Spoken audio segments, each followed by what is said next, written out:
বিসমিল্লাহিররহমানিররহিম। একটু স্লোগান বাবা, স্লোগান বন্ধ রাখতে হবে, ব্যানারটা সরাতে হবে। বিসমিল্লাহিররহমানিররহিম। আজকে 7ই নভেম্বর। আপনারা সকলেই জানেন যে জাতির একটি ক্রান্তি লগ্নে এই দিনটি এসেছিল। আমি পরে ব্যাখ্যা যাচ্ছি।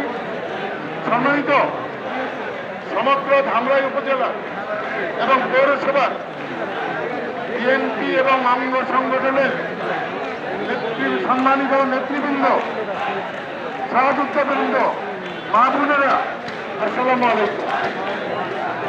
প্রথমভাবে আমরা আজকের দিনটি কেন আমাদের কাছে এত গুরুত্বপূর্ণ, শুধু এই কথাটি বলে আমি শেষ করে দেব।